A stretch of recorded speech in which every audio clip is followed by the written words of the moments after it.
Assalamualaikum warahmatullahi wabarakatuh. Sekarang kita sudah sampai di bab 5, teori query lanjutan 3 oleh Mutianisa Dewi dengan NRP 741100318 dengan dosen pembimbing Rengga Asmara, Eskom, OCA. Tujuannya mengenalkan ekspresi skalar subquery, memahami korelasi subquery menggunakan operator eksis dan non-eksis seperti yang kita pelajari pada bab 4 menggunakan Clausewitz.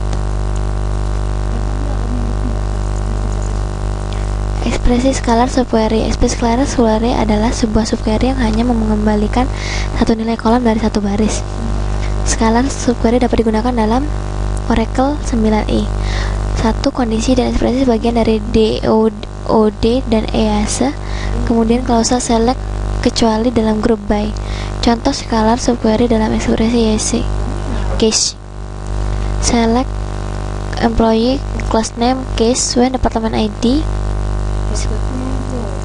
Contoh skalar subquery dalam klausa order by. Ininya di sini, sedangkan yang di sini menggunakan case di sini. Korelasi subquery digunakan untuk memproses baris per baris, row by row. Tiap subquery dieksekusi sekali untuk setiap row baris dan outer query. Prosesnya sebagai berikut: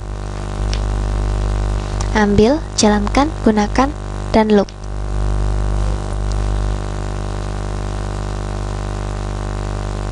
Proses korelasi dimulai dengan mengambil baris dari outer query, kemudian inner query dijalankan dengan menggunakan nilai baris kandidat. Kemudian nilai inner query digunakan untuk melakukan kualifikasi mendeklarasikan baris kandidat. Sintaks penulisan korelasi subquery. Select apa yang akan diselect, from tabelnya, outernya, where kolom operator, select ini subquery-nya.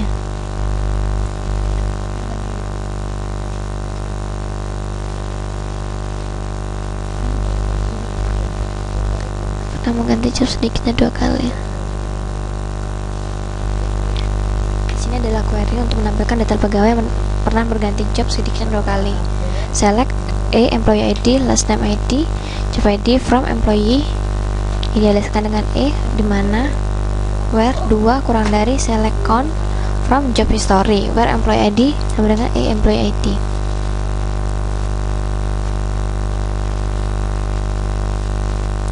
Seperti pada pembahasan sebelumnya, subquery juga dapat digunakan untuk menghapus baris pada suatu tabel berdasarkan baris yang tabel yang lain.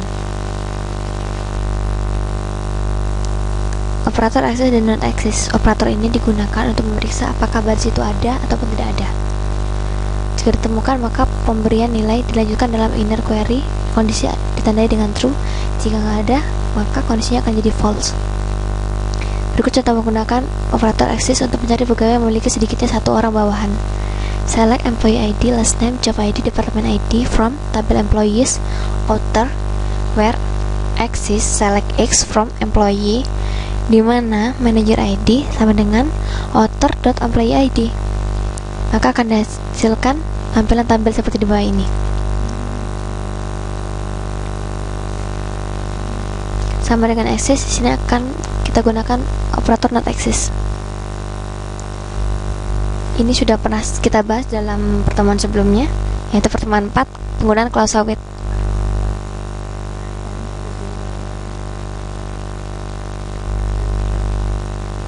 Berikut contoh penggunaan Clausewitz yang digunakan untuk menampilkan nama departemen dan total gaji untuk tiap departemen yang memiliki total gaji lebih besar dari gaji rata-rata.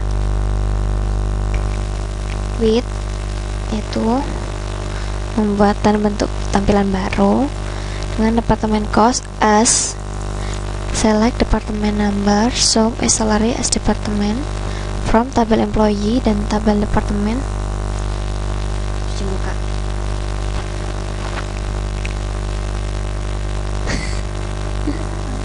Wrap a department ID dan department ID, group by department name. Average cost as select sum the total count as department average from department cost. Select bintang from department cost where department total lebih dari. Select department average from average cost, order by department name. Selesai sudah contoh SQL penggunaan Clausewitz untuk menampilkan nama departemen dan total gaji. Terima kasih sudah mengikuti slide basis data yang saya sampaikan. Assalamualaikum.